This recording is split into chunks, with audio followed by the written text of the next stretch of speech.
We kick things off with a couple of cute slave girls asking our hero why he ended up buying them. His name seems to be Alan, and these girls want to know his intentions for them. Alan is put in a tough spot as he needs to answer his slaves right now, so he says that he wants to free the world from hunger. However, it is quite clear that he has a ton of intrusive thoughts for these girls, just like any other man would. Now, in order to figure out how Alan got here, we are taken to flashback where he tells us that he saw a pure white space before him. A goddess showed up at the time, and her smile was much more beautiful than any human woman he had ever seen in his life. Of course, this meant that he had passed away, but for some reason, our hero was excited to learn it. As a matter of fact, it seems as if he was waiting for this moment to happen. After all, it is the staple of most web novels for the hero to be reincarnated by a goddess. Alan already starts thinking about being sent to another world where he will become the most powerful hero. He feels he will be given skills that no one else in that world will possess, and he will use his influence to do shady things with cute girls. This is when we also learn that Alan was 30 years old at the time of his passing, and he still did not know the touch of a woman by then. This is his chance to say goodbye to his innocence and become a true player.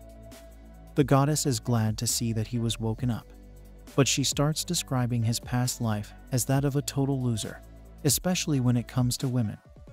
Our hero is not pleased to hear this, but it's the truth, so he can't even give a response to it. Luckily for him, he had a younger sister in his past life who used to mock him all the time. Not that it is a good thing, but at least Alan is used to verbal abuse, so he does not get too affected by the words of the goddess. He has other things to worry about, so he asks the heavenly woman who she really is. She explains that she is an immortal being, and the people of his world refer to her as a goddess. Now that it is confirmed for Alan that he is no longer alive, he wishes to know how he went. The goddess explains that he bumped into a girl who fell from a building, and the impact of that collision destroyed his spinal cord. That's when Alan remembers that he had actually tried to save a girl falling off a building when he was on his way back home from overtime at his job. The goddess doesn't stop here, and she continues to mock Alan by saying he fell prey to the girl's She even smiles and asks if Alan enjoyed it, but our hero does not understand why a goddess is trolling him.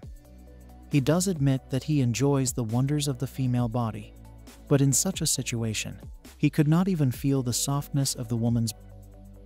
At the end of the day, he was not at all satisfied by the encounter, but he wants to know what happened to the girl who fell on him. The goddess tells him not to worry about that, because she was saved thanks to his body serving as a cushion. Alan is glad to hear that his passing was not in vain, and the goddess reveals that she saved his mortal life in order to reward his good deeds. This is why she wants to give him a second chance at life, and simply hearing this makes Alan think about all the shady things he will do once reincarnated. The goddess does reveal that our hero will be sent to a fantasy world of swords and magic. However, the system is a bit different here, as the goddess explains that he will not be reincarnated as a fresh body, but will rather possess the body of another person. Naturally, Alan is a bit confused, and he wants to know the difference between this and normal reincarnation.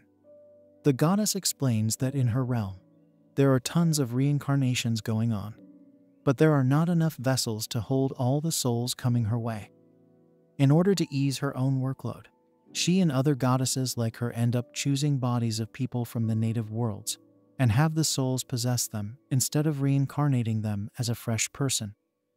Alan is not too sure of why she is referring to this as work, but the goddess says that she has it rough over here.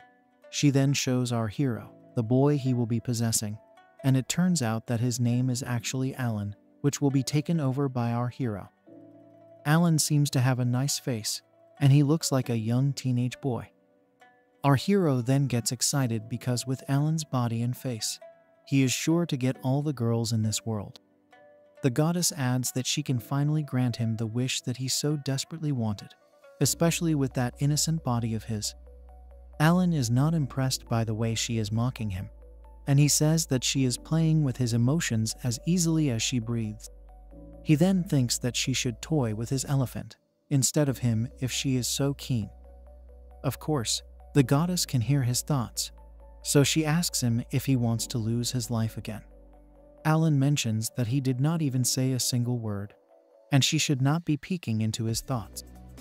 He then theorizes that in this possession, his soul and Alan's soul will share the same body.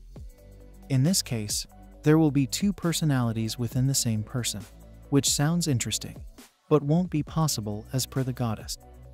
She says that the personality of the original Alan will cease to exist, so it's a bit of an anticlimax.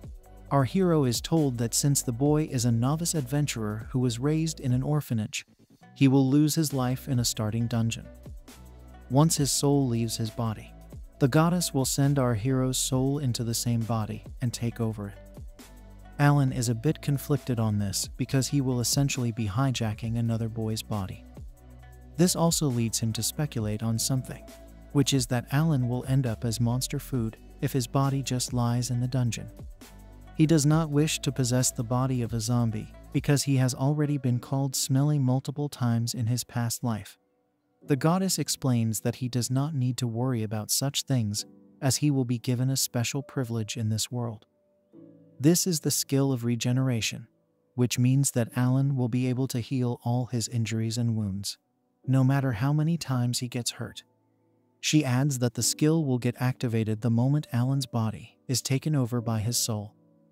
Effectively, he will be a brand new boy when he possesses the body. It all makes sense to Alan now, and he walks himself through the process of waking up inside another boy's body. It's a bit crazy though, because he will be cheating death the whole time, which is against the rules of life. In essence, he is being given a triple S tier cheat skill to enjoy in this world. Once again, he imagines how he will use this skill to gain favor with women and do unspeakable things to them. But such things can be expected from an untouched boy. The goddess is done with the simple explanations, so she asks Alan if there's anything else he'd like to ask her. Naturally, he says no because he just wants to go out there and conquer all the cute girls of this new world. After all, in his opinion, there is no need to waste any time and shrink away when a glorious future awaits him. With that, the goddess gets the message and decides to begin the process. Alan is super excited for what this new life will hold for him, and he openly claims that he is going to become a harem king. Now, he gets transported to the world, but things are not what they seem. Alan tells us that he had thought life would be easy for him over here, but it has actually turned out to be a bit different. 3 years have passed since he has come to this world, but Alan is still an untouched boy and is about to set a whole new record for how long a man can maintain his innocence. Not only has he not been able to hold a girl's hand, Alan can't even have a proper chat with one. He feels as if this is some kind of cruel joke or a bad dream, but there also appear to have been a few miscalculations. The first point is that it's really hard to defeat monsters, even if they are as weak as a slime. Alan confesses that if he were to fight one, then he would normally be the one to lose. The second point is that you can't learn magic by leveling up, which is a big disadvantage. The goddess had forgotten to say this to him back then, so she showed up in a dream to explain it. This means that Alan can't really make it big in this world the way he thought he would. The only thing he has going for him is the regeneration skill, which does not require a lot of mana, and still has a strong activation. This brings him to his third point, which is that it's impossible to cut his pain receptors. In essence, Alan can heal his injuries, but he can still feel the pain that is caused from them. We can see how tough he has it when he runs away from a small slime and complains about the pain being too much for him to handle. Basically, Alan is like a loser in this world whom no one would want to take as a companion. This brings him to his fourth point, which is that he can't form a party. In essence, he can't use his regeneration skill in front of other people, but only because he wants to keep it a secret. We see Alan using the heal skill again, and as his wound disappears, he admits that he does possess the power of a god. In this world, The heal skill, which helps you cure yourself, is considered to be a miracle art. This is as per the words of the Holy Church, which is seemingly a dangerous organization. Not only has it collected money and authority, the church can also take over the political empire of this kingdom, if it wanted to. We learn that regeneration is a superior version of the healing power, so Alan does not want people from the church to have their eyes on his cheat skill. This was the fifth point he did not calculate, because the church is going to get in his way if he displays his power too often. Of course, giving up just because of such an inconvenience is not like our hero, and he believes that if anyone else was in his place, they would have overlooked this major detail. Having said that, Alan finally arrives where he's been wanting to come for a long time, and it happens to be the slave trader joint. He comments that his brain does not have a lot of IQ points, but it did gain a flash of insight. If he is not able to find companions for his adventure, he might as well go for a slow-paced lifestyle instead. After all, he has saved enough money by doing a side job at a healing clinic for 3 years. With a slave, he will be able to give her any order he likes, and she will have to obey him. On top of that, due to the slave crest, he does not need to worry about the slave revealing his regeneration skills to anyone else. Alan's plan is perfect in his opinion, and he feels that this will be the start of his harem life. Our hero enters the slave house and comes across the main slave trader. He looks quite scary and almost like a villain, but he politely asks Alan what kind of slave he would like. Of course, our hero knows that he can't be caught lacking, so he'll have to maintain his stance. However, he enables a falsetto voice that makes him sound like a little girl when he says he wants to see all that's on sale. The slave trader gives him a quick view of the slave girls on offer, and then he asks him if there was anything that caught his eye. Alan tells us that the only thing which stood out to him was the pricing of these slaves, because there are way too many zeros for him to count. Anyway, it's not like he was not prepared for this, so he carries on with the chat. He feels that this is the time to unveil his intelligence and go on a bargain attack. Alan strikes a pose and asks the slave trader if he has anything else to offer, and this seems to startle the scary seller. Of course, this was just a bluff, but it seemed to have worked, and our hero is ready to buy the slaves that the trader was not able to sell. He admits that he has already been shown everything, so it might be a bit tricky for the slave trader. He then looks at the clueless seller and hopes for him to have something else on offer. After an awkward pause, the slave trader decides to take him to a shady area in his already shady store. Our hero is shocked to see the state of this place, and he wonders if people can even be kept in such conditions. That's when Alan notices a couple of slave girls who are not in the best of condition. These girls look like they've been terribly battered, and even the look they give Alan shows that they have seen some horrible days. Our hero asks the slave trader who these girls are, as he is completely shocked to see the state of their bodies. The slave trader states that the girl with the knife ears is an ancient elf, which is actually a superior breed of elves. The other girl happens to be an elder dwarf, which is also a rare species. Normally, if these girls were in normal condition, then they would have both been special rank as slaves. However, since they are battered and injured, he can afford them. He tells the slave trader that he will purchase both these girls and is given a rather troubling price. As a matter of fact, it's so high that it will blow all his savings away in the blink of an eye. Even so, our hero wants to return dignity to these girls as soon as possible. Now, Alan purchases the slave girls and takes them away from the shop. He manages to reach a spot where he is sure no one will be able to see him, but the girls worry that he might try something shady. He reassures them that he is not a creep, and there is no reason for the girls to be afraid of him. Of course, the girls are not going to believe such a simple line, so Alan tells them that he understands how much they must have endured to reach this state. Having said that, our hero goes on to use his regeneration skills on them, and they are back to prime form in a matter of seconds. Now, Alan may have noble intentions in his mind for such an action, But then he sees how cute the girls are, and his intrusive thoughts take over his mind once again. The ancient elf is shocked and in disbelief over the fact that her body and her eyes are all back to normal. Even the elder dwarf can't believe her own eyes when she sees that her hands are back. Naturally, this is a great moment for the girls, but Alan has been presented with an odd situation. Of course, he did want to have cute slave girls with him for his journey, but he did not expect the girls to be even prettier than the goddess who sent him here. They don't look anything like the state in which he had bought them, so it's a bit of a pleasant surprise for Alan. Our hero wonders how he should speak with these girls and accidentally uses the word mommy, but then the girls ask him for his name. Alan tries his best to say his name, but he accidentally bites his tongue in the process.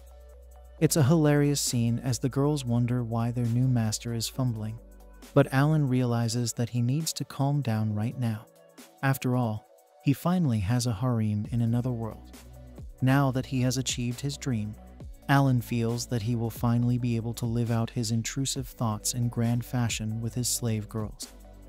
At least that's how a normal man would look at it. Unfortunately for Alan, he had messed up big time by blowing all of his life savings on these two girls. Since he has no money left to pay even for an inn, he has been forced to live in the open, and that too inside a monastery deep in the mountains. If that isn't bad enough, he also has to provide for his new slave girls, which means he has an extra responsibility now. To put it bluntly, he's very broke and in desperate need of support. It's at this very moment that the goddess shows up in his thoughts and makes fun of our hero for not planning ahead. Of course, Alan does not appreciate this, and he tells her that she can't just barge into his monologue just because she is a goddess. She makes fun of him yet again by saying it doesn't cost anything for him to have her inside his thoughts. But he has had enough, so he tells her to get lost. This is a hilarious situation for sure, and it looks like Alan has not planned for other things as well. Of course, he only wanted to hear his slave girls singing praises for him due to his heroic acts. It's intrusive thoughts such as these that have led to his current lack of funds. However, despite all his efforts, he is only continuing his record of holding on to his innocence. This is shameful for Alan because he is basically not able to eat a meal, even though it has been presented to him openly. Now, we learn that the ancient elf is named Sylphie, and the elder dwarf is named Noel. They are both extremely rare races in this world, which is why almost everything about them is a mystery. The reason for this is that he is not able to read or write the language of the New World. The goddess had left him a note saying he could learn the language himself, but Alan knows that there is a lot for him to understand in his appraisal scroll. Our hero remembers that this is not the time for him to act like a loser and worry and despair because he has a job to do and mouths to feed. He decides to grow some food as soon as possible, and he thinks this will be an easy task since he has the knowledge of growing crops from his original world. However, as he begins with his methods, Sylphie comes up to him and asks what he's doing here. Alan is so blinded by her beauty that he loses his own train of thought and gazes at her for a bit. He soon snaps back to reality and says that he is trying to grow some yams. Clearly, the elf girl has no idea what he means by this. He asks her if she does not like yams, but then she says that she's more interested to know how he's going to grow them. Alan worries that his slave girl will not want to eat the yams that have been tended to by an untouched boy such as himself. Additionally, he feels that his slaves are not happy with him as a master and want to be sustainable by themselves. He can't bear the humiliation of his own thoughts, so he figures a way to walk off, thus confusing Sylphie completely. He rushes away to get some food, and he hopes that the girls won't have to sleep under the sky and stay hungry for long. Then, he goes to town to buy some good and brings it back for the slave girls. Alan knows this has taken a toll on his wallet, but he's hoping the extra meat will make the girls nicer to cuddle with. He offers food to Sylphie and Noel, but they look a bit wary, so he tells them it's fine to have it. They thank him and he tries to be nice, but he feels they still don't trust him yet. This is a problem for our hero because at this rate, he will never be able to act out his intrusive thoughts with his slaves. He needs these girls to be open with him as soon as possible. But that does not look likely as of now. Alan needs to find some work so that he can pay for his own meal now. But all he manages to nibble on is some bait. Now, our hero heads to town, and he tells the girls to wait for him, which is quite surprising for the both of them. He asks if they want anything in particular to eat, but the girls both say no. This is not good for Alan because he genuinely does not know what to get them from the market. Anyway, he decides to head off, after which we finally get to see what the slave girls are thinking. Sylphie can't believe that her master has just casually walked off and left his slaves all by themselves. The elf girl then tells us that even though she and Noel have slave crests, it will not be too hard for them to break away from them, and they both have regained their original powers. She wonders if this is a ploy from Alan to test their loyalty. But what confuses her even more is the fact that he wanted to grow yams all by himself. She would actually be extremely useful for this, as she is an ancient elf who has the power to grow plants with her magic. After all, the appraisal scroll has all of this written down, so her master's actions are quite confusing for the elf girl. As a matter of fact, her powers will make the growing process almost instant. This means that Alan does not need to toil away like a laborer each and every day. All he needs to do is give Sylphie the order, and she will obey. The elf girl is totally clueless when it comes to her master because she wants to be of use to him. He did restore her body, so she is extremely grateful to him. But despite owning her and Noel, Sylphie has no idea why he is not doing shady things with them. So basically, Alan has everything set for him to live out his fantasy, but he doesn't make use of it at all.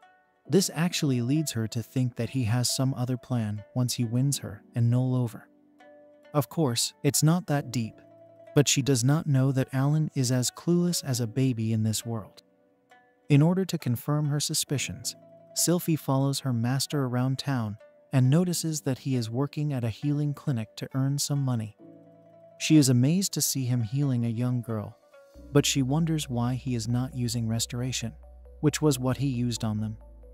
If the church were to learn about this skill, then they will give him the highest post and honor in their office. This way, our hero will never have to worry about money ever again.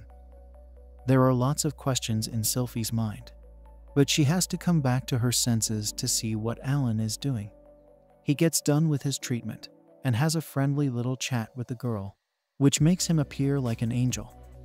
Sylphie becomes even more suspicious because Alan is seeming too good to be true. After all, a person who buys slaves is not exactly known to be a good person in this world. On top of that, he does not want anything from the slaves he owns either. So Sylphie really can't crack his persona yet.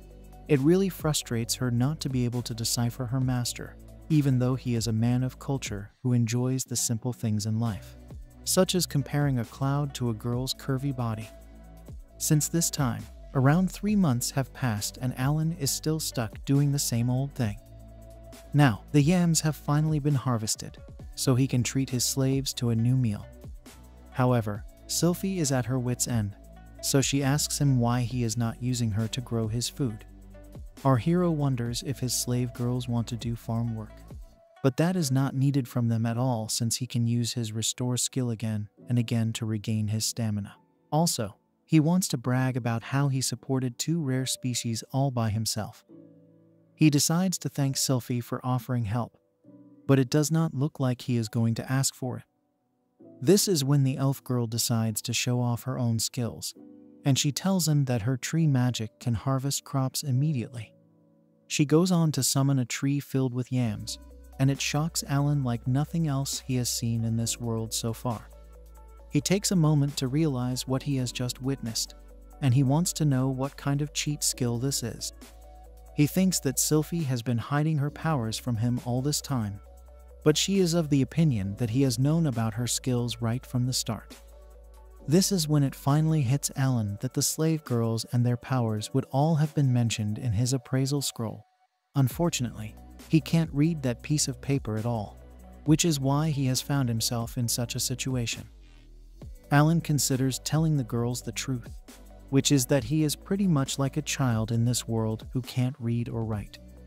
However, he can't just tell the girls that their master is a baby because he feels they already don't think too highly of him. He finds the whole thing a bit shameful because a man has to look good before his girl. Having said this, he feels that he should just tell them an awkward lie and be done with it. He has to think of something fast. Otherwise, the slave girls might think that he has some odd liking for yams. This situation continues to grow funnier with each passing second, so Alan needs to be quick with his wit. He just has to ensure that he is not looked at as a creep. But this may be a bit tougher than he had expected. Our hero needs to raise his worth in front of his slave girls, so he ends up with a crazy story. He strikes a pose and tells them that magic is like a coin with two sides. Depending on the user, it can either be used as a cure or a curse. This is exactly why he has decided never to force others to use magic for him. If they are to use their powers, then they must do so of their own free will. He also says that the thought of being able to do anything he wants is a very dangerous one and can lead to serious issues. Of course, this is all just a big fat lie, because this is exactly how he was thinking when he had bought the slaves in the first place. He wanted to do all kinds of shady things to them, but it was the lack of cash that turned him into a laborer. Either way, he smiles and tells the girls that they should not force themselves to do anything with their magic. It's a bit too embarrassing for him to continue like this, so he decides to walk away from the scene over the excuse of harvesting. This display gets Sylphie thinking about her master in a different way now. She had initially thought that if she would show him her magic, then he would reveal his true colors. After all, it's hard to put up an act when you see something like a magic tree. However, she feels she was wrong to assume anything about Alan, because even though his expression had changed, it felt as if her magic opened up a wound that was deep inside his heart. Basically, she thought that Alan was suffering from something with the way he was speaking to her. This is when she convinces herself that her master has experienced the same thing as she did earlier. She feels that he had also lost himself to his own powers of restoration, and it might have led him down the wrong path. Then, something may have happened that changed his views on life, which is why he is not ready to show off his powers to anyone. It actually reminds Sylphie of the time she used to flaunt her own powers as well. It's something she feels ashamed of now, so she decides to do something nice for her master. She goes to Noel and asks her for some time, because she wants to discuss the future of their relationship with Alan. We see this the very next day when our hero is stumped to find a whole collection of fruits and vegetables in front of his very eyes. Of course, to have so many plants in the span of one night has to be Sylphie's doing, as it is basically a cheat code for growing harvests. This is clearly a lot more useful than toiling away for hours, so Alan feels as if his thunder has been stolen. We also learn that he was secretly hoping to become a master cultivator of agriculture. The elf girl greets him and says that she has also decided to harvest crops for him, but he asks her why she used her magic. Sylphie makes a cute face and asks her master if she was too hasty in doing this, even if it was of her own free will. Alan realizes that this is because of what he told the girls yesterday, so he wonders if Sylphie is trying to find fault with him. He was hoping to use his earth knowledge to become unbeatable in the field of growing crops, but that clearly is not the case now. On top of that, he fears that the girls might look at him even more unfavorably now because he can't even manage to use their powers, but still wants to keep feeding them yams. Alan decides to regain his composure, and then he tells the girls that they did not need to do this.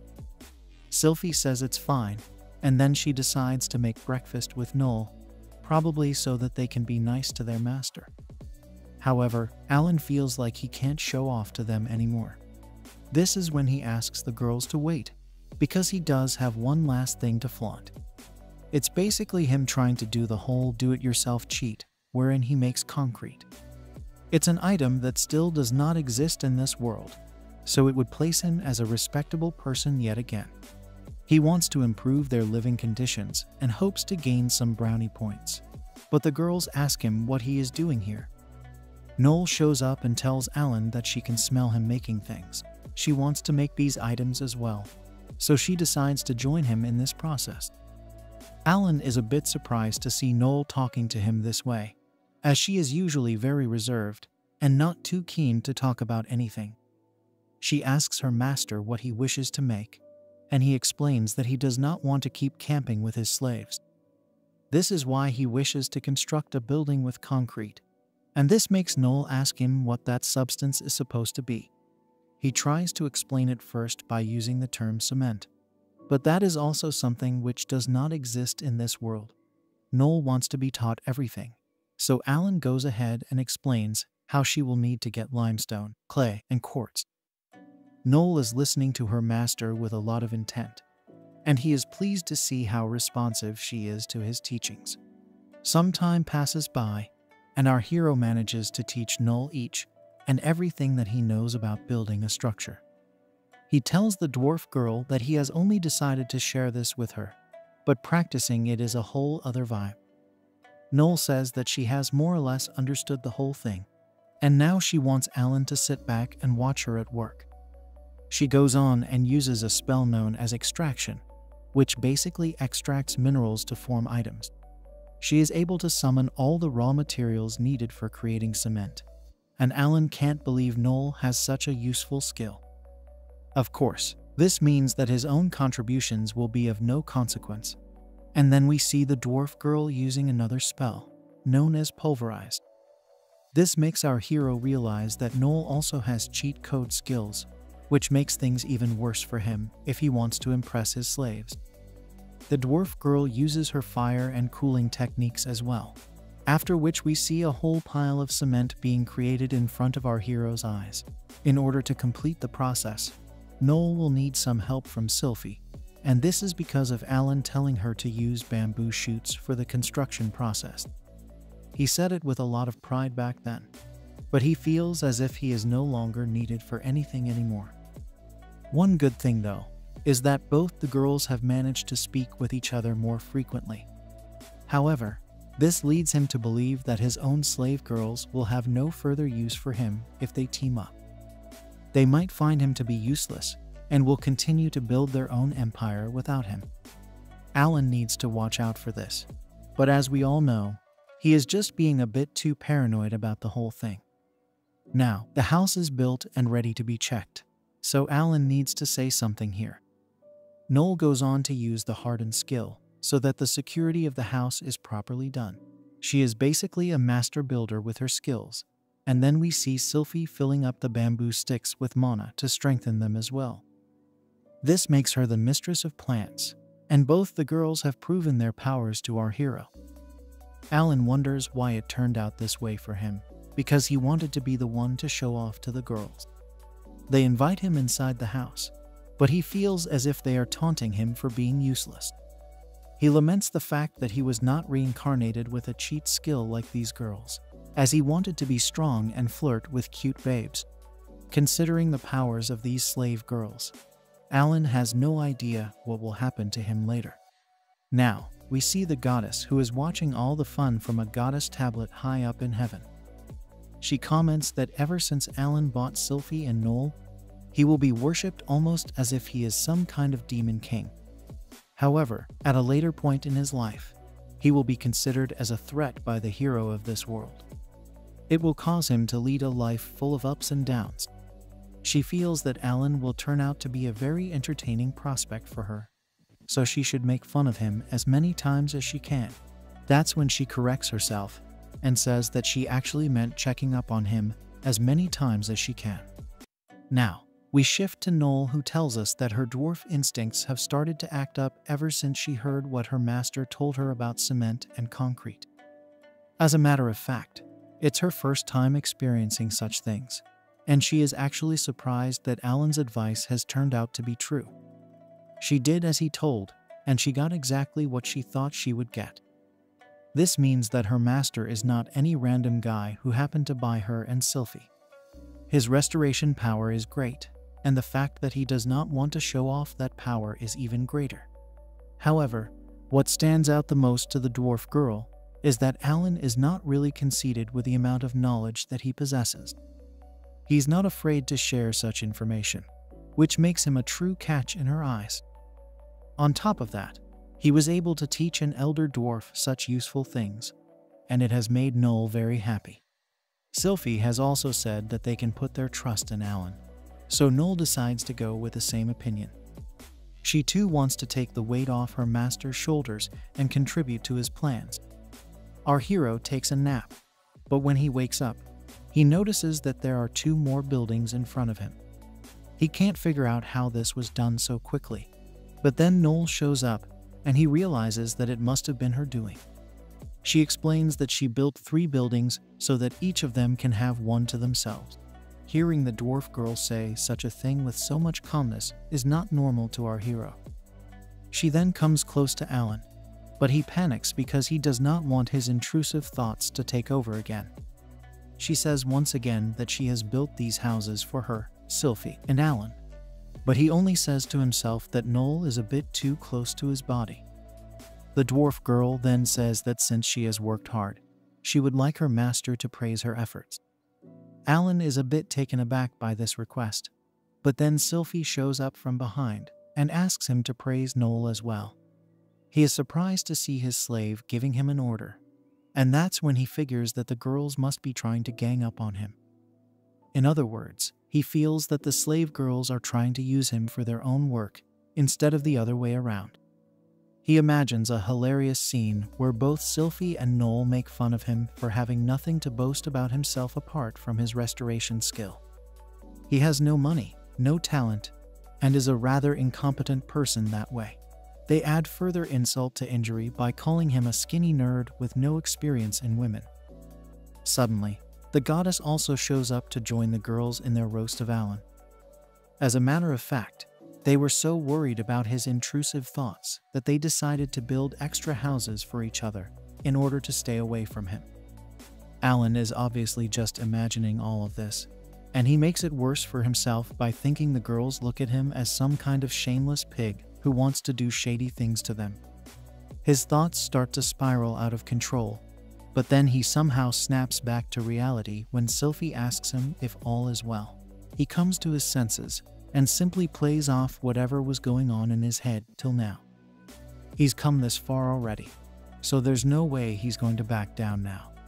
He is in a position where he can praise Noel for all her hard work, which means that he can pat her on the head as much as he can. This somehow makes him happy because he can at least touch his slave girl now. That's when he proceeds to pat Noel on the head and thank her for her service. This makes her extremely happy, and she smiles to let her feelings be known to our hero. Her hair is very smooth and silky, which is more than enough to get Alan worked up. He finds her to be so cute that his own thoughts are being purified at this moment. Sylphie can see how happy the dwarf girl is, so she feels a bit jealous of her too. Noel starts to blush, so Alan gives her a bit of a push to make her feel even better. However, Sylphie did not expect him to get so intimate with his slave after having the houses built. She then reminds herself that she is an ancient elf, which is an elite species. She should stay true to her kind and not get worked up over a simple patting on the head. Having said that, she feels that she should increase the number of plants that she has harvested so far. Maybe this will get her a pat on the head as well. She tries to convince us that she does not have any other intentions, but it's a bit too late for that. Just like that, a couple more months pass by, and then we see Alan tending to crops by himself yet again. It's almost as if he has forgotten about the powers of his slave girls, and this leads Sylphie to wonder why he doesn't make use of her and Noel. She goes on to explain to us how magic is divided into 5 attributes, namely fire, water, wind, metal, and earth. She has an evolved wind attribute which goes with an aptitude for plants. Noel's aptitudes are with fire and metal, while having an attribute for earth. This means that the both of them make for the perfect combo. After all, this is a combination of food and dwelling, which is amazing for a person like Alan. However, He has never forced them to use their magic against their will, and only lets them use it whenever they feel like it. Sylphie states that he is not blinded by desires, but that couldn't be further from the truth, as Alan simply does not have the guts to do shady things with his slaves. She then comments that he does not like conflict at all and chooses to stay away from any kind of stress. This leads the elf girl to wonder if her master actually wants to live life like a hermit. The only obsession she can observe is that Alan likes yams, but apart from that, he seems to be a really nice guy. Despite this, she is sure that there are things that her master wishes to do, and she wants to know what they are. At the end of the day, Sylphie will not rest till she knows exactly what's going on in our hero's mind. She decides to find out Alan's true feelings by confronting him about it herself. She knows that it can't be because of him being lonely, because he would not have chosen rare species like her, and Noel in the first place if that was the case. Alan asks her what's the matter, and then she says that she wants to hear it from his own mouth. She asks why he ended up buying her and Noel, and she hopes to understand his true aim. Alan tells us that it was only to do unspeakable things to his slave girls, and it really is that simple. However, there's no way he can say this to them. But with Noel also asking the same question, he has to give some kind of answer. Sylphie explains that she and Noel are amongst the rarest of species in this world, so their power is something that simply cannot be imagined. However, he only uses them to make up for the shortfalls around him. She wants to know if there is anything he actually needs them for at all. Of course, this makes no sense to our hero, because he has an endless supply of food and a really nice set of houses to relax in. It's as good as things can get for a man like him. But these girls clearly don't seem to get the message.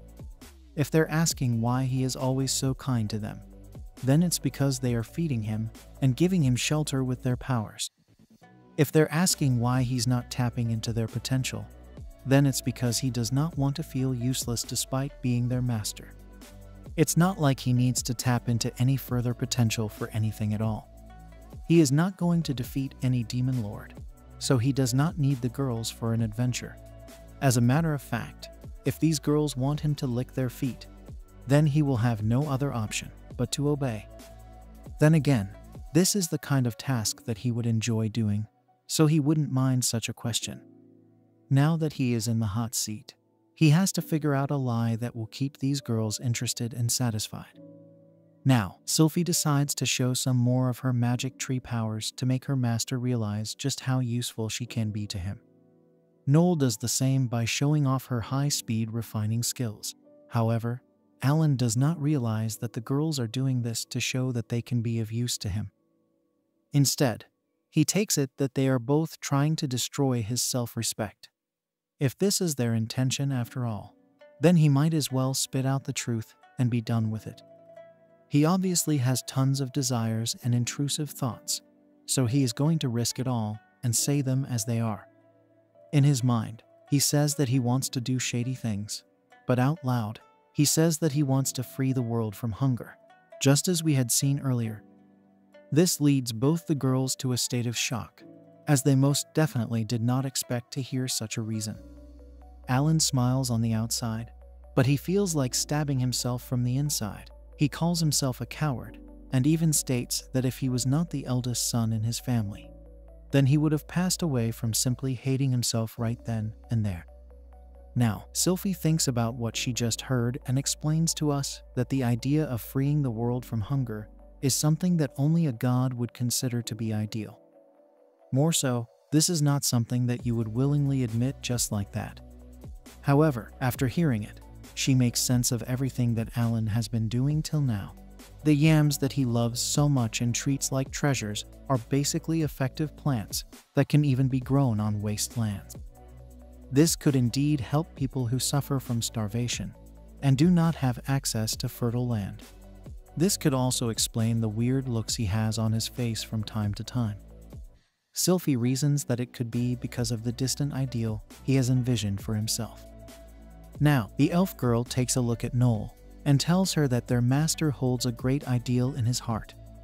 It's so strong and far removed that even they could never have imagined such a thing despite being such rare species. It still might be risky to put her trust in him. But then again, Sylphie has never met a man like Alan her entire life. She stands next to him and says that she wants to follow him and be at his side to see the world he wishes to bring to life. If this is his main goal after all, then the elf girl says that they will need to cultivate more land. Of course, she is giving him way too much credit for a boy who simply wants to get laid. But such is life. Our hero says okay to this, but he is still wondering how such an excuse actually ended up working in his favor. It's actually the first time that he has managed to make a step forward in the eyes of his slave girls. However, Alan will need to stick to this story, now if he is to keep both Sylphie and Noel by his side. Now, our hero tells us that there are only two types of people in this world, winners and losers. The losers like to follow, and the winners like to plan and lead from the front. Similarly, these are the people who either get exploited or do the exploiting themselves. This takes him back to one of his memories in school, where he would get bullied by his classmates. There was a girl named Mizuki who would keep taking his food away from him, and whenever he'd raise an issue, she'd simply say that she was growing girl, so she needed the extra food. As it turns out, Mizuki was actually his little sister, and the fact that even she could bully Alan tells us a lot about how gullible he is. As he remembers her mocking him in one of his memories, our hero wonders if she is doing well back in his original world. Alan fades away thinking about how he has left that life behind and is now reincarnated in a world where he can't even get with his own slaves. Sylphie and Noel bring him back to reality yet again by calling out his name multiple times, and our hero panics because he drifted away into the past to escape his present. The elf girl once again tells him that they should cultivate the land if they are to save the world from hunger. Alan says yes to this, but he curses himself for having made up such a lie when all he wanted to do was act on his intrusive thoughts. The goddess decides to show up as well to mock him one more time. Now, Sylphie thinks of a way to effectively grow multiple crops, but Alan wonders why she hasn't realized his true intentions yet.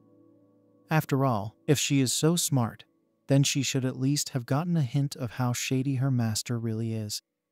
This leads him to have confidence issues yet again because he feels that the slave girls are simply taking his lies at face value since they don't really expect much from him at this point. He also fears that at this rate, he will be the one dancing in the palms of his own slaves rather than the other way around. The panic inside his mind goes crazy yet again, and Alan hilariously starts imagining all kinds of unfavorable situations. He still feels that there's some more knowledge from his past life that can be used here, and he plans to utilize that to get his revenge on these slave girls. Of course, he is just imagining things and his slaves actually like him. Now, Alan tells Noel and Sylphie that they should focus on making fertilizer. Of course, they don't know what he means by this, so he says that it is used as a supplement to grow crops on barren land. After all, Sylphie's tree magic may not be a sustainable option in the long run, so they will need an alternate solution. Sylphie also feels that it would be better to use fertilizer because it would result in her using lesser mana for the crops. This way, she can reserve her power for the main crops and enhance the flavor of the plants they're growing. Then, Alan explains to the girls the concept of crop rotation, which means that they will be able to grow everything as per the seasons. Our hero thinks about getting cattle to graze the soil now, which means that he will also get a lot of natural manure to fertilize it. This could be the start of an agricultural revolution and truly change the game of growing plants in this world. Alan wants to continue feeling like a boss, so he tells his slave girls that he will need to make hatchets and other such items to widen the land for crop growth. Sylphie seems to be amazed to hear this, and the look on her face suggests that our hero may have finally impressed her. However, Alan's thoughts start to get the better of him, and he worries that he is being a bit too boastful in front of her and Noel. After all, there is no woman who would love to spend so much time with such a vain man. Suddenly, Noel moves closer to our hero and tugs at his sleeve, because she is impressed by what he has just done. Since he knows all the flows of such events, Noel wants her master to teach her all about it. She wants to learn how to make hatchets and the other items. But her eagerness makes Alan worry that she will steal the limelight from him. Just like on Earth, where his loss would become someone else's gain, Alan is facing the same kind of situation over here with his slave girls. For a moment, he considers being tough, and he tells the girls that he should be the one doing these tasks, since he is the man of the house. However, Sophie tells him that there is no point in throwing a tantrum over here. Naturally, he is confused by what his slave girl is telling him, because she's treating him as if he is some kind of petulant child. Also, Sophie's behavior, such as tapping him on the nose and calling him a good boy, makes Alan feel as if he is a dog in some 20th century romantic comedy. This is not what he was hoping for when he became the master of this harem. Noel now holds on to Alan's arm and demands an explanation for the fertilizers. Our hero can feel her soft body on his arm, so it awakens his intrusive thoughts. Eventually, he can no longer fight the temptation, and he decides to tell the girls everything he knows about the fertilizer. Alan explains that they will need the 3 most important nutrients for plants: nitrogen, potassium, and phosphoric acid. Once again, our hero goes on a long rant, talking about how he will utilize these ingredients along with Sylphie's tree magic to get the job done. Noel is really enjoying this influx of information, and she feels that her master is quoting something mysterious just like Galileo. Alan does not get the reference here, but his slave girl does not want to wait any longer, so she gets to work immediately. Later, it's time for a meal, and Alan is served a bowl of yam soup. He seems to like this dish, and then Sylphie is about to call out to Noel as well. However, before she can do that, the cute slave girl pops up herself and says that there is something she would like to show the others before they have lunch. It turns out that she has already made the hatchets and other items along with the fertilizer. Noel was still not sure of the ratios to be used, so she tried to mix and match various combinations. Alan can only stand there in amazement, as he has never seen anyone make fertilizer so quickly. Noel goes on to take some notes and write down all the ratios she used so that they can be used for further reference. Alan is so impressed by Noel that he believes she could very well be a reincarnation of Galileo himself. Noel then says that our hero's work will become a lot easier thanks to this, but her words don't have the kind of effect she was hoping for. Alan has lost yet another opportunity to show off his modern knowledge, and now Noel is the one in charge of manufacturing. With Sylphie's tree magic, she automatically is in charge of cultivation, so Alan wonders where that leaves him.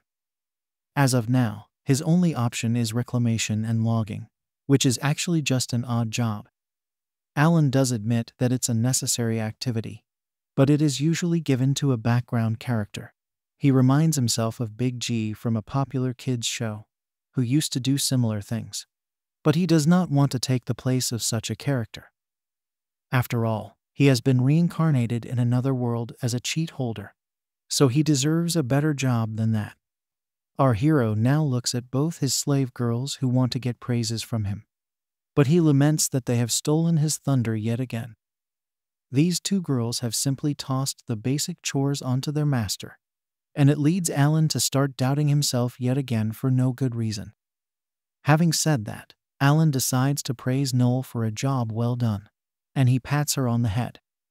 He does feel as if he is getting exploited over here, and he cries in his mind that he is the master to these girls, so he should be getting more respect. Even so, he admits that touching Noel's soft head does feel good because of her fluffy hair. Seeing Noel getting so much affection from her master makes Sylphie a bit jealous, but then she comes back to her senses and reminds herself that it is not a good thing to get so emotional. After all, Alan is simply thanking Noel for all her hard work, so it really should not be affecting the elf girl so much. Either way, she decides to break up the moment and calls out to Alan, asking him if he and Noel would like to eat lunch now and postpone the cultivation to the afternoon.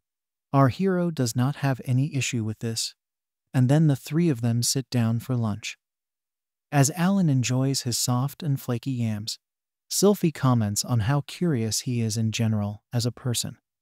She admits that her master's desire to rid the world of hunger is an admirable desire, no matter how impossible it may seem at their current level.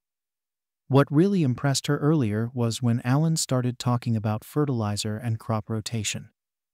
Our hero is actually becoming a very strong role model to his slave girls. But the problem is that he himself is too insecure of his own abilities. Now Sylphie runs through how through Alan's methods, more people can be fed with lesser labor. Such efficiency and productivity is not something that people from this world easily possess. So it definitely seems like Alan has had a lot of knowledge and education growing up. Sylphie continues to look at her master as an ideal man who for a long time was alone and trying his best to make his wishes a reality. Of course, the truth of the matter is that he is simply a teenage boy who wants to release all of his intrusive thoughts, but is unable to do so because of his shyness. Anyway, Sylphie believes that the reason Alan bought her was because he knew that an ancient elf would be the only person who could freely control plant growth with her tree magic. Even so, he does not force her to work and does not even bother to use the slave crest. For a master to respect his slave's independence is an amazing trait, and it leads Sylphie to think out loud. She calls Alan a curious person once again, so he asks her if she was saying something. The elf girl quickly changes the topic by asking if anyone wants a second helping. Now, it's time to see our hero in action as he prepares for the cultivation. The hatchet that Noel has made for him is really smooth and nice to use, so it makes his life a lot easier. Alan continues to plow the field, but also thinks about plowing some other areas as well. Either way, even if things have not gone how he would have wanted them to, he is glad that at least he is able to sustain himself and his slave girls. Plus, he is confident that he will somehow end up fulfilling his dream to have a harem as well. Our hero continues to use his regeneration skill to make sure he does not get tired, and he is thankful to have gotten such a cheat. Alan knows that he can use this skill for his vitality as well, which means that he can make any kind of soil fertile. The one to come up with this skill is, of course, our hero. But he is clearly not happy about still being a single and untouched boy despite having knowledge and regeneration. Alan continues to plow the field, and he can only hope for his slave girls to praise him for a job well done. It is fine for him to pat them on the head and show some appreciation, but he would also like to have the same thing done to him. This hilarious cycle of restoration continues well into the evening, but the cultivation being done due to the restoration is indeed quite amazing. Noel is super impressed by her master, especially because she feels that his goal of ending world hunger will surely be fulfilled if he continues to work at this rate. She also believes that her role as an elder dwarf is a part of his plan to make his dreams a reality. However, she still finds it odd that her master has trusted her and Sylphie with such crucial information. After all, it's very easy for them to use such information behind his back.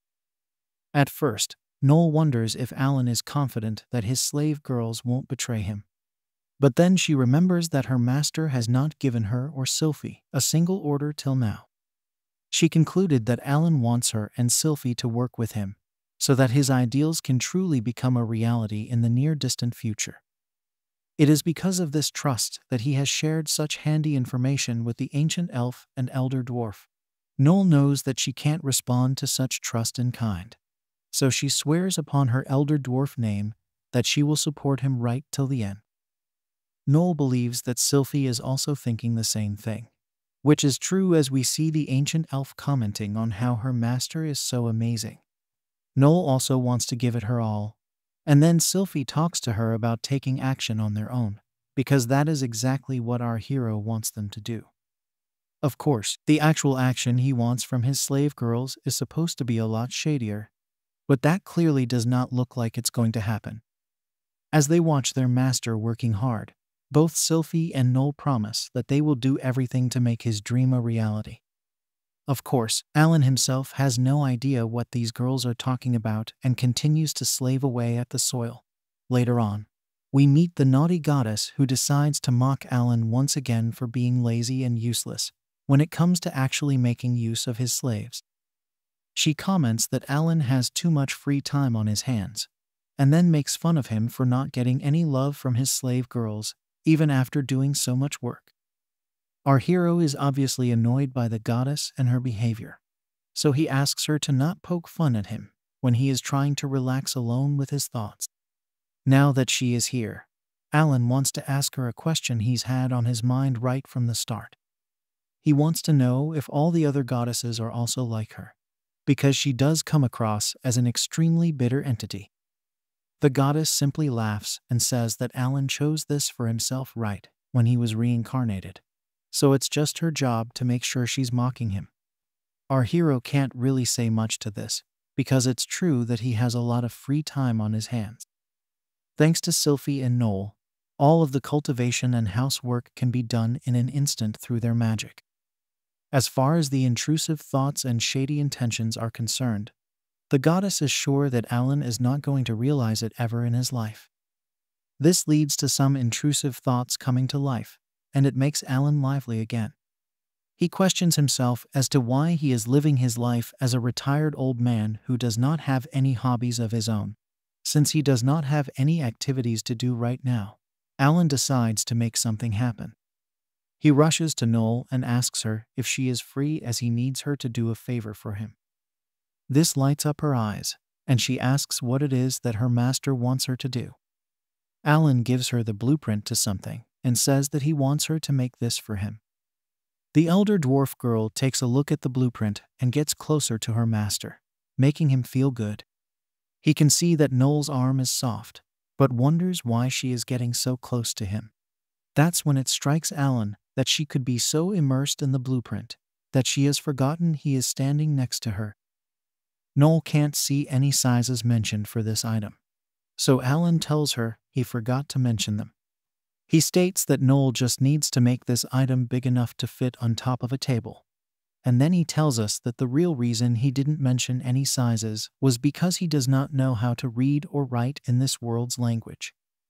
The blueprint is nothing more than a simple illustration, but Noel says she'll be able to make the item without any stress at all. However, she would like to know why her master wants such an item, and it makes him a bit nervous, leading us to wonder what exactly it is that he wants his slave girl to make. He simply says that it's something the present version of him requires, so it motivates Noel even further. Alan sells the idea of this item even further by saying it will bring joy to Noel and Sylphie. But it just happens to be a board which can be used for games like chess and Jenga. The idea is for Alan and the two girls to play these games with each other and enjoy this time together, so that they can eventually come across more topics to talk about. His true intention is to eventually play punishment games so that he can work around the rules to get his R-rated rewards. Noel is pleased by the concept of the game, so she decides to start working on it immediately. However, Alan may be missing the point here, and even the goddess mocks him for coming up with such a questionable plan. Is our hero ever going to get with these slave girls? Or will his shyness actually result in world hunger getting solved over here? Like, share, and subscribe to find out in the next video. Hit the bell icon to get notified when I upload part 3. See you soon.